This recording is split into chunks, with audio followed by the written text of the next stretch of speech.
নমস্কার বন্ধুরা, আশা করি সবাই ভালো আছেন। আবার একটা নতুন ভিডিওতে আপনাদের সবাইকে স্বাগত। আজকে অল্প খরচে সহজে পাওয়া যায় এমন কিছু উপকরণে চকলেট আইসক্রিম তৈরি করব। এই গরমে সত্যি কথা এই ঠান্ডা আইসক্রিম বা শরবত ছাড়া পারা যাচ্ছে না। বাড়িতে যদি ঝটপট কম খরচে এরকম আইসক্রিম তৈরি করা যায় সবসময়, তাহলে দোকান থেকে খেতে হয় না। আমি এখানে একটা মিল্ক কম্পাউন্ড চকলেট নিয়েছি। এটা যে কোনো রকম কেক শপ, যেখানে কেকের জিনিসপত্র পাওয়া যায় সেখানে পাওয়া যায়। এটার দামটা একটু কম, বেশ বড় সাইজের একটা বার কিন্তু 150 টাকার মধ্যে চলে আসে, তাই জন্য এটাই ইউজ করছি। এর বদলে ডেয়ারি মিল্কের যে 20 টাকার প্যাকেট হয় সেটাও ব্যবহার করতে পারেন। চকলেটটাকে এভাবে আমি একটু কুচি করে নিচ্ছি, আর একটা কড়াইতে নিয়ে নিচ্ছি এখানে 1/2 লিটার পরিমাণে লিকুইড দুধ। ফুল ফ্যাট দুধ হলে ভালো হয়, দুধটা কিন্তু আমার আগে থেকে জাল দেওয়া দুধ। চকলেটটা চাইলে গ্রেটার দিয়ে গ্রেটও করে নিতে পারেন। তো এখানে কুচিয়ে রাখা চকলেটটা দিচ্ছি, আর দিচ্ছি 1/4 কাপ পরিমাণে চিনি। মিষ্টিটা নিজেদের স্বাদ অনুযায়ী দেবেন। আইসক্রিম খুব বেশি মিষ্টি হয় না, তাই আন্দাজ মতো চিনি দিলাম। 1 টেবিল চামচ দিচ্ছি কর্নফ্লাওয়ার বা অ্যারারুট। উষ্ণ দুধেই অ্যারারুটটা দেবো, যদি গরম দুধে দিই তাহলে কিন্তু দলা পাকিয়ে যাবে। সমস্ত উপকরণ ভালো মতো মিশিয়ে নিচ্ছি। দিয়ে দেবো এখানে 1 টেবিল চামচ পরিমাণে কোকো পাউডার।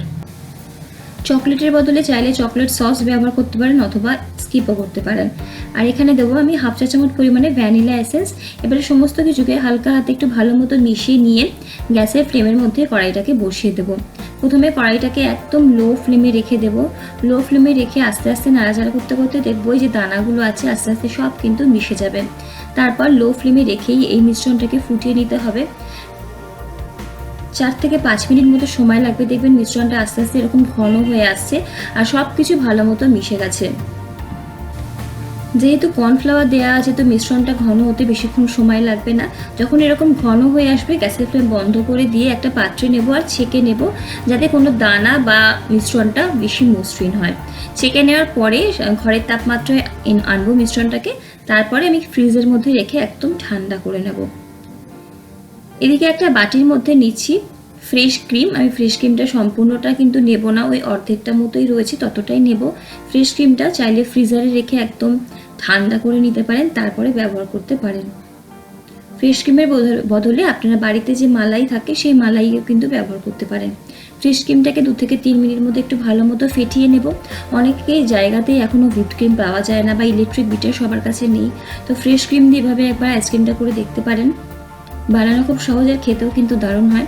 ফ্রেশ ক্রিমটা ফেটিয়ে নিয়েছে। এখানে দেখুন চকলেটের যে মিশ্রণটা তৈরি করেছিলাম ঠান্ডা হয়ে গেছে আর ঘনও হয়ে গেছে অনেকটা। এই মিশ্রণটা এই ফ্রেশ ক্রিমের মধ্যে কিন্তু মিশিয়ে দিচ্ছি। তারপর ভালো মতো সমস্ত কিছুকে আরও একবার ফেটিয়ে নেব বা মিশিয়ে নেব।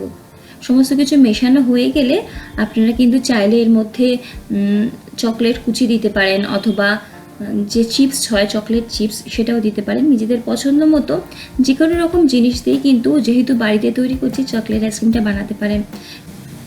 এখানে আইসক্রিম তৈরির জন্য মিশ্রণটা একেবারে রেডি। এবারে যে পাত্রে আইসক্রিমটা তৈরি করবেন তার মধ্যে ঢেলে নিতে হবে। মিশ্রণটা এখানে দেওয়া হয়ে গেলে ওপর থেকে পার্চমেন্ট পেপার অথবা যে ক্লিং র্যাপগুলো হয় এভাবে ওপর দিক থেকে দিয়ে দেবেন। তাহলে কি হয়, অ্যালুমিনিয়াম ফয়েলও চাইলে দিতে পারেন। তাহলে কি হয়, আইসক্রিমটার যে আইস হয়ে যায় উপর দিকটা বরফ জমতে পারে না। তারপরে আবারও আমি একটা অ্যালুমিনিয়াম ফয়েল ভালো মতো চেপে দিয়ে, যদি বক্সটার ঢাকনা থাকে অবশ্যই লাগিয়ে দেবেন। তারপরে ফ্রিজারে রেখে দিতে হবে, ডিপ ফ্রিজে রেখে দিতে হবে 6 থেকে 7 ঘন্টা অবধি, বা সারা রাতও চাইলে রেখে দিতে পারেন। তো আমি ডিপ ফ্রিজে সারা রাতের জন্য রেখে দিয়েছিলাম। নারকেলের আইসক্রিমটা যখন তৈরি করেছিলাম ঠিক তখনই এটা তৈরি করেছি, তো এই ভিডিওটা দিতে আমার একটু দেরি হয়ে গেল। হোমমেড চকলেট আইসক্রিম আমাদের একেবারে রেডি। বাড়িতে বাচ্চা থাকলে এভাবে আইসক্রিম বানিয়ে আপনারা দিতে পারেন। সবসময় বাইরে থেকে আইসক্রিম কিনে খাওয়াটা ঠিক না, যতই হোক বাইরের খাবারে সব সময় ভেজাল থাকবে। নিজের হাতে এভাবে বানিয়ে নিতে পারেন নিজের ইচ্ছে মতো উপকরণ দিয়ে, খেতে কিন্তু ভালো হয়। তো এবারে আইসক্রিমটা সার্ভ করার পালা। ওপর থেকে চকো চিপস, চকলেট সস অথবা গ্রেট করে নেওয়া চকলেট দিয়ে পরিবেশন করুন। নিজেরাও এনজয় করুন এবং বাড়িতে বাচ্চা থেকে বড় সকলেও এনজয় করবে। ভিডিওগুলো ভালো লাগলে লাইক, কমেন্ট, শেয়ার আর সাবস্ক্রাইব করে পাশে থাকবেন। দেখুন চকলেটটা আমি যেভাবে স্কুপ করছি বেশ সফট হয়, খেতে কিন্তু খুব সুন্দর হয়। অবশ্যই একদিন রেসিপিটা ট্রাই করবেন, কেমন লাগলো জানাবেন। ভিডিও ভালো লাগলে অবশ্যই কমেন্ট করে জানাবেন। আপনাদের কমেন্টে উৎসাহিত হবে নিত্য নতুন ভিডিও আপনাদের কাছে নিয়ে আসার। সকলে ভালো থাকুন, সুস্থ থাকুন। প্রচুর গরম পড়েছে, অনেক অনেক জল খান। আজ এই অবধি, দেখা হচ্ছে পরের ভিডিওতে। ধন্যবাদ।